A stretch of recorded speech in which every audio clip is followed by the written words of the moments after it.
Magandang araw! Sa video na to, gusto ko sanang i-share sa inyo yung aking naging experience sa pagtutour ko sa Singapore. Dito nga pala ako sa Hotel JJH, Singapore, nagstay for 3 days and 2 nights. Napakamahal nga talaga ng mga hotels and accommodation dito sa Singapore, kaya naman ito na lang 3-star hotel yung pinili ko. Halika kayo at itutur ko kayo sa aking naging room for 3 days dito sa Singapore. Heto nga, pagbukas mo ng pinto, unang bubungad sa'yo yung maliit nila na lababo. Very compact and minimalist pala yung mga rooms nila dito. Pagkakita ko nga ng kanilang banyo, akala ko hindi ako kakasya. Pero nung tiningnan ko naman at sinukat ko naman yung sarili ko, pwede na rin naman pala for a 3 budget hotel. Mabuti na lang din at napakalinis ng hotel na napili ko. Maliit lang naman yung room na kinuha ko. Siguro sakto lang yun for 1 or 2 persons. And then, provided din nila yung mga complimentary water, coffee, toiletries. Sulit na din kasi naman meron din ako makukuha na free drinks once na nag-check out ako sa hotel na to. Very convenient din yung location ng hotel ko kasi napakalapit lang nito sa bus stop. Heto nga at pupunta ako sa Merlion City. Sumakay ako ng bus at gumamit lang ako ng Google Map para hindi ako maligaw.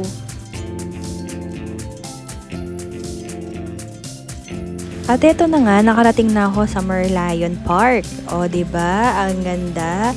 Maganda pala na pumunta dito kapag umaga kasi konti pa lang yung tao at hindi pa ganun kainit yung climate.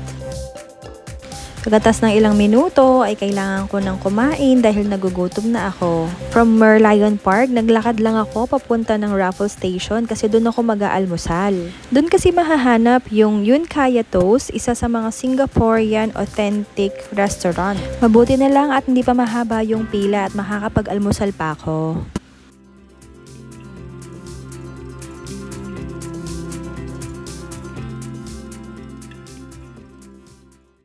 Yun Kaya Toast, yung tinatawag sa kanila na authentic breakfast menu.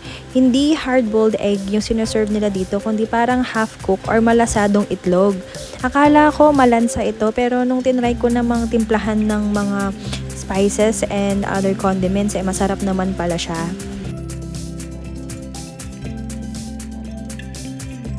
Ito pala yung palaman ng Yun Kaya Toast. Yun Kaya spread at saka merong mantikilya or butter sa loob. Ang turo nga sa akin ni ate nagsuserve, kailangan ko daw isawsaw yung tinapay dun sa half-cook na itlog at dun matitikman ko daw yung masarap na lasa. From Raffles Station, hindi na natin kailangang umalis dahil pupunta tayo sa IMM Mall. Yung IMM Mall naman, ito yung parang factory outlet ng Singapore kasi nandito lahat ng mga branded na designs and shoes, clothing, pati na rin yung mga mura na parang tiyanggian, nandito na rin sa IMM Mall. Malalaman mo na malapit ka na sa mall na yon kasi yung bungad pa lang nito, marami ng mga tindahan na nakasil talaga. Ikaw na lang talaga yung magpipigil sa sarili mo na hindi bumili. Dito sari-saring brands mula sa international brands, local brands, at mga famous na designer clothings nandito na rin. And nag-o-offer sila ng almost 50% discount sa lahat ng mga items nila. Andito rin pala yung favorite ko na brand na Onitsuka Tiger. So tingnan natin kung mas mura talaga dito sa Singapore, aber.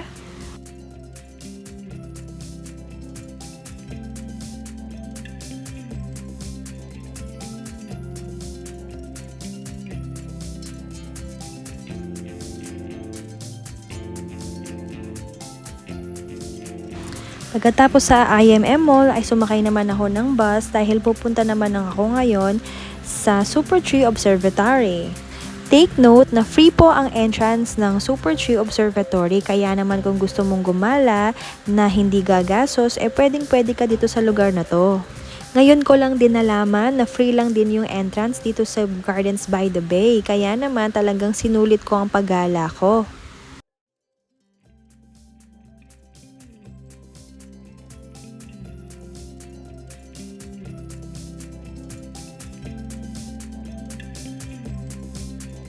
Ang susunod ko naman na pinuntahan ay ang Cloud Forest. Nagbook ako online para hindi hassle yung pagpasok ko dito. Super ganda pala nito sa loob. Hindi ko ine-expect na ganito talaga kadami yung tao kapag weekends. Although gusto kong mag-selfie, hindi naman pwede dahil medyo marami na nga rin tao.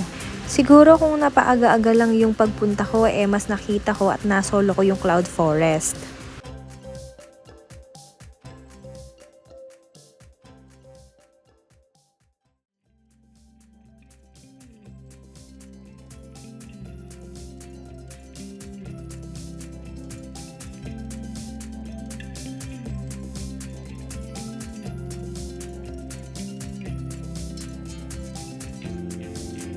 Malalaman mo na malapit ka na sa Exceed kapag nakita mo na tong store na to kasi ang dami na nagbebenta ng mga souvenirs.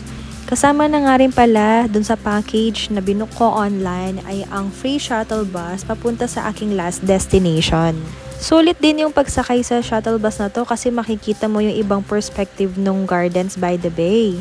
Ang advice ko lang kapag sasakay kayo ng shuttle bus ay umupo kayo sa harapan para mas makita nyo ng kabuuan yung ganda ng lugar. Ang last destination ko naman ay ang Floral Fantasy dito pa rin sa Gardens by the Bay. Kayo na lang talaga yung humusga kung hindi ba talaga kayo nagagandahan sa lugar na to kasi talagang ako sobrang gandang-ganda.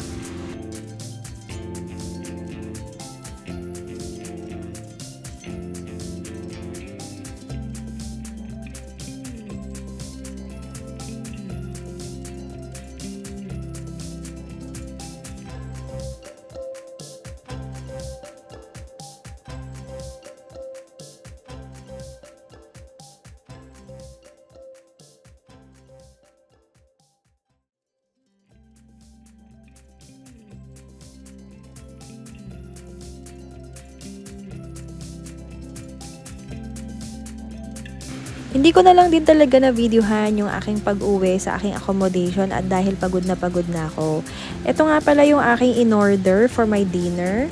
Umorder na lang ako sa KFC at itong snacks nila. I think isa sa mga authentic Singaporean snacks nila. Ito nga, pauwi na ako sa aking accommodation at nakita ko naman itong dollar store malapit lamang sa hotel na tinutuluyan ko. Kaya sulit talaga yung pagstay ko sa hotel na ito. At kung gusto niyo pong malaman ang aking total na nagastos sa 3 days and 2 nights stay ko sa Singapore, ay panoorin niyo po ang aking next na video and this will be the last. Thank you for watching my video. See you tomorrow!